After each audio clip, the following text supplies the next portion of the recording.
ഇല്ല, ഇന്നലെ UDF യോഗം കൂടി അദ്ദേഹത്തോട് UDF കൺവീനർ UDFന്റെ തീരുമാനം അറിയിക്കണം എന്ന് ആണ് തീരുമാനിച്ചത്. അതനുസരിച്ച് ശ്രീ അടൂർ പ്രകാശ് അദ്ദേഹത്തോട് UDF തീരുമാനം അറിയിച്ചു കാണും എന്നാണ് എന്റെ വിശ്വാസം. ഞാനത് അദ്ദേഹത്തെ സഹകരിപ്പിക്കുന്നതിന് ഒരു പാടുമില്ല. ഞാൻ താഴെ പറഞ്ഞത് ഇത്രയേ ഉള്ളൂ. നമ്മുടെ സ്ഥാനാർത്ഥി ആര്യാട ഷൗക്കത്താണ്. അദ്ദേഹത്തെ പൂർണ്ണ കൊടുക്കുമ്പോൾ UDFന്റെ തീരുമാനം അറിയിക്കുമെന്നാണ് പറഞ്ഞിട്ടുള്ളത്. തീർച്ചയായിട്ടും പിണറായിക്കെതിരെയും ഇടതുമുന്നണിക്കെതിരെയും പോരാടുന്ന ഒരു വ്യക്തി എന്ന നിലയിൽ അദ്ദേഹത്തെ കൂട്ടി നിർത്തണമെന്ന് തന്നെയാണ് UDFലെ എല്ലാ നേതാക്കന്മാരുടെയും അഭിപ്രായം. അതിലൊന്നും വ്യത്യാസവുമില്ല. പക്ഷേ UDFന്റെ പ്രവർത്തനവുമായി അദ്ദേഹം ഇഴുകിച്ചേർന്ന് പ്രവർത്തിക്കാനുള്ള ഒരു അവസരം ഉണ്ടാകണം. അപ്പോൾ അതുകൊണ്ട് എനിക്ക് പറയാനുള്ളത് അദ്ദേഹം UDF തീരുമാനത്തെ അംഗീകരിക്കുകയും മറ്റു കാര്യങ്ങൾ UDFൽ പറയുകയും ചെയ്ത് മുന്നോട്ട് പോകുന്ന ഒരു രീതി സ്വീകരിക്കണം എന്നുള്ളത് തന്നെയാണ്. ഇവിടുത്തെ മുഖ്യമായ ലക്ഷ്യം എന്താണ്? ഈ തെരഞ്ഞെടുപ്പിൽ 9 വർഷക്കാലത്തെ ദുർഭരണം അവസാനിപ്പിക്കാൻ വേണ്ടിയിട്ടുള്ള ഒരു സുവർണ അവസരമാണിത്. നിലമ്പൂരിലെ തെരഞ്ഞെടുപ്പിലൂടെ ഇടതുപക്ഷ ജനാധിപത്യ മുന്നണിയുടെ പരാജയങ്ങൾ ഉയർത്തിപ്പിടിക്കാനുള്ള ഒരു അവസരമാണ്. അതാണ് അൻവർ എപ്പോഴും ചൂണ്ടിക്കാണിക്കുന്നത്. അൻവർ ചൂണ്ടിക്കാണിക്കുന്നത് പിണറായി സത്തിനെതിരെയും അവരുടെ ആഭ്യന്തര വകുപ്പിന്റെ പ്രവർത്തനങ്ങൾക്കെതിരായും സർക്കാരിന്റെ അഴിമതികൾക്കെതിരായുള്ള നിലപാടാണ് സ്വീകരിച്ചിട്ടുള്ളത്. ആ നിലപാട് ഉയർത്തിപ്പിടിക്കാനും അവർക്ക് വേണ്ട പാഠം പഠിപ്പിക്കാനുമുള്ള അവസരമാണ് നിലമ്പൂർ ഉപതെരഞ്ഞെടുപ്പ്. ആ ഉപതെരഞ്ഞെടുപ്പിൽ രാഷ്ട്രീയ പ്രാധാന്യം കണക്കിലെടുത്തുകൊണ്ടുള്ള സമീപനം അദ്ദേഹം സ്വീകരിക്കുമെന്നാണ് ഞാൻ ഇപ്പോഴും കരുതുന്നത്.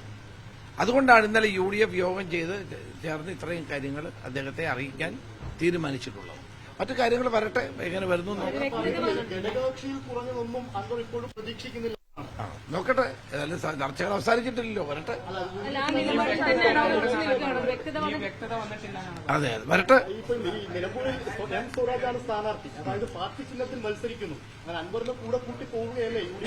അല്ല, പാർട്ടി ചിഹ്നത്തിൽ മത്സരിക്കുന്നതുകൊണ്ട് ഞങ്ങളെ പേടിപ്പിക്കൊന്നും വേണ്ട. അതൊന്നും കൊണ്ട് കാര്യമൊന്നുമില്ല. പാർട്ടി ചിഹ്നത്തിൽ CPM ഒരു കാലത്ത് അവിടെ മത്സരിച്ചില്ല, പണ്ടങ്ങാണ്ട് മത്സരിച്ചിട്ടേ ഉള്ളൂ. അതൊന്നും കൊണ്ട് കാര്യം, കാരണം പാർട്ടി ചിഹ്നത്തിൽ മത്സരിച്ചാൽ ജയിക്കില്ല എന്നുള്ളത് കൊണ്ടാണല്ലോ അവരെപ്പോഴും സ്വതന്ത്രനെ കണ്ടെത്തിയിട്ടുള്ളത്. പിന്നെ സ്ഥാനാർത്ഥിയെ പറ്റി ഞാനൊന്നും പറയുന്നില്ല. സ്ഥാനാർത്ഥികളെ അവർക്ക് തീരുമാനിക്കാനുള്ള അധികാരമുണ്ട്. LDFനെ അവർ തീരുമാനിച്ചിട്ടുണ്ട്. പക്ഷേ നിലമ്പൂരിൽ ഒരു സംശയവും വേണ്ട, UDFന്റെ സ്ഥാനാർത്ഥി ആര്യാട ഷൗക്കത്ത് വൻ ഭൂരിപക്ഷത്തോടെ ജയിക്കും.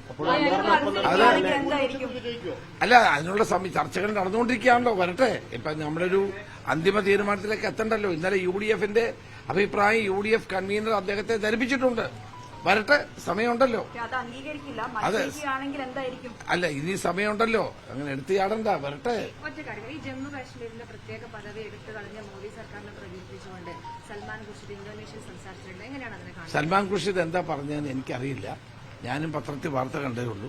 ഇത്തരം കാര്യങ്ങൾ ഇവിടെ നമ്മൾ പ്രതികരിക്കാൻ ദേശീയ നേതൃത്വമുണ്ട്, അവർ പ്രതികരിക്കും. അൻവർ അധിക പ്രസംഗിയാണെന്നാണ് പറയുന്നത്. അതേപോലെ ഞാൻ ഇനിയും അധികം പ്രസംഗം നടത്തുമെന്ന രീതിയിലാണ്. അത് CPM പറയുന്നതാണ്. അത് MV ഗോവിന്ദൻ പറഞ്ഞതാണ്. അദ്ദേഹം എന്താണ് വഞ്ചിച്ചെന്നോ ഒക്കെ പറയുന്നത് MV ഗോവിന്ദനാണ്. MV ഗോവിന്ദൻ പിണറായി വിജയനും അദ്ദേഹത്തിനെതിരെ ധാരാളം ആരോപണങ്ങൾ ഉന്നയിക്കുന്നുണ്ട്. അതൊന്നും വിലപ്പോവില്ല. കാരണം ഇടതുമുന്നണിക്കും പിണറായി വിജയന്റെയും അധികാര രാഷ്ട്രീയത്തിനെതിരെയും അഴിമതിക്കെതിരെയും ശക്തമായ നിലപാട് സ്വീകരിച്ച ഒരാളാണ് ശ്രീ അൻവർ. അപ്പൊ അതുകൊണ്ട് തന്നെ അൻവറെ ചേർത്ത് നിർത്തണമെന്നാണ് ഞങ്ങളുടെ എല്ലാവരുടെയും ആഗ്രഹം. VD സതീശന്റെയും അഭിപ്രായം തന്നെയാണ്. ഇന്നലെ യോഗത്തിൽ പ്രതിപക്ഷ നേതാവ് അഭിപ്രായം തന്നെയാണ് പറഞ്ഞിട്ടുള്ളത്. അതിൽ വ്യത്യസ്തമായിട്ടൊന്നുമില്ല.